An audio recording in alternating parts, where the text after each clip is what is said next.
Hvernig eru tilfinningarnar?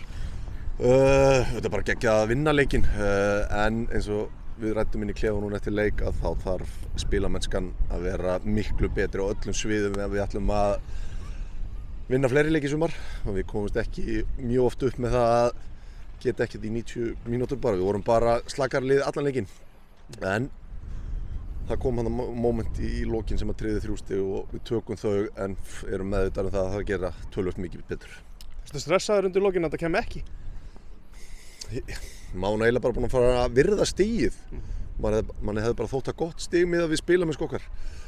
En við vorum líka meðvitaðir um það að þeir hafa lekið hressilega inn undir lokleikja undanfarið og ekki að það tengist eitthvað spilamennsku, þetta getur bara orðið sálrænt.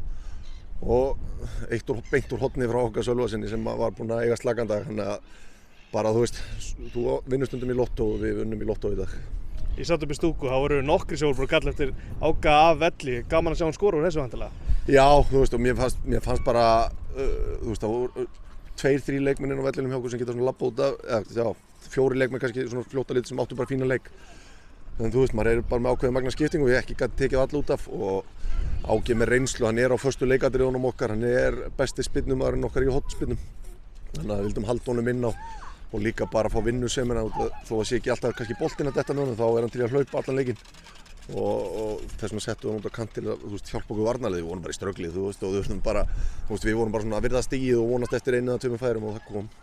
Þannig að þú stimplar það alveg inn hjá þínum mönnum að þeir eru gjarnir á að fá þessu mörk undir lokin. Já, ég meina, það er svo sem eiginlega ekki að segja það því að leikmennir eru hérna að fylgjast með öllum leikjum, menn eru að skoða spídjó, menn eru að skoða úrslitin og menn eru að hlusta á Harkið, frábæran hlaðarstátt, gefa þeim smá sjátátt sem er bara frábært fyrir þessa deild að fá meiri umfjöllun og þannig að menn eru auðvitað bara allir í þessari deild að fylgjast með öllu og menn sjá þetta alveg að þeir hafa verið að gera þetta og við bara myndum á það fyrir leika.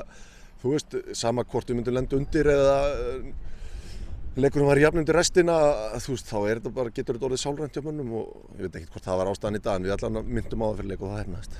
Það var skemmtilegt fakt þegar þið unnu dramatíska sigur á móti Vogunum, hvað gerir þú núna? Faðmaði bara Óskar, hann átti það skilið, bara maður getur ekki alltaf hent í Jackson sko, verið með einhverja sýningu, þannig að bara svona þokkalega látlaust núna. En bara þú veist, byrjuðum á móti Vogunum, þetta eru konið núna 5 sigrar í röðu deildinni. Þú veist, kannski hugsa maður hvort að menn hafi verið, þú veist, orðnir værukærir. Þú veist, unnum hérna frábæran 3-0 sigur á Haukum, besta liði deildarinnar.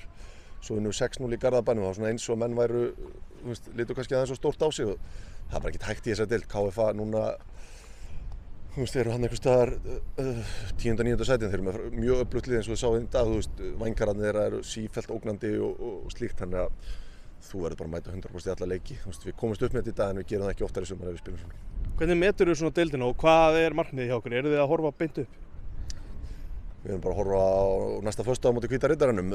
Þú veist, þú sérð bara hvernig þessi deild þegar við tölum saman hérna síðast þegar við vinnum Þróttúan, þá vorum við held ég í 10. sæti eða eitthvað sko. Þannig að, og við erum væntanlega bara í 3. sætinu okkar áfram núna, þú veist, hefði KFA unnið okkur í dag, þá væri þeir 3 stigum eftir okkur og þeir voru í 10. sæti fyrir leikana, deildin er rosalega jöfn. Við þurfum bara að vinna leiki og sjá hverju það skilar okkur og setjast kannski niður eftir Verslunarmannahelgi og skoða hvað er raunhæft og hvað ekki. Ég fann svona að menn gjarnir á að láta dómarann fara í taugarnar á sér, er það eitthvað sem þú þarft að tala við mennum? Ég tala það í hvert einasta skipti sem að Sveinn Arnarsson kemur hér á Dalvíkurvöll og dæmir að menn eigi ekki að láta hann fara í hausnum, hann er fínn dómari en það er eitthvað sem stundum pirrar menn í hans fari sem dómara. Ég skil það ekki alveg, þú veist. Mér fannst hann reyndar svolítið flauta á móti okkur í dag, mér fannst hann spjalda okkur meir en þá fyrir mjög svipubrot. Þú veist, við vorum konir með báða miðjumennin okkar á gult, þannig að það voru orðið hættur, þeir gátu ekki broti lengur, þú veist, annað er að sérstaklega soft. Þannig að það er svona aðeins halla okkur, en þú veist, menn þurfa, Sveinn hafði ekki áhrif á það hvernig við spiluðum í dag. Að lokum að þessu 10 ár frá sigrinum móti Englandi, hvað er svona fyrsta sem kemur upp í hugann?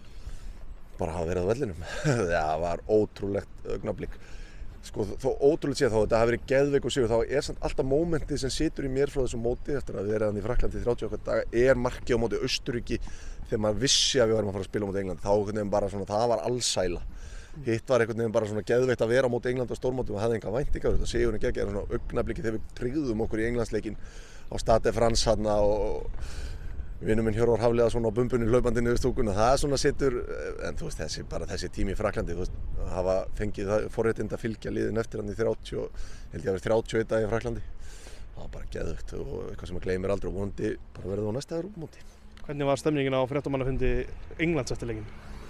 Sko við vorum bara í mixzóninu og fórum og hlustuðum á Roy Hodgson, hann að lesa upp eitthvað uppsagnarbréf og slíkt, það var auðvitað mjög þungt, en já. Og bara okkar menn alltaf bara í skíunum, þessa tækling frá Ragga svona kannski á Jamie Vardy svona augnablik sem var bara, við gátum bara ekki tapað, það voru alla lukkudísinda með okkur í liði, þannig að ég fæði smá gæsáð bara að tala þetta en. Er þetta svona moment sem að mun aldrei gleymast? Nei, þú veist, þetta og þegar Hannes verður víti frá Messi, skilur, þetta svona þessi augnablik sem að sitja eftir frá þessu gullaldarliði og kannski þrennan frá Jóaberg í Sviss.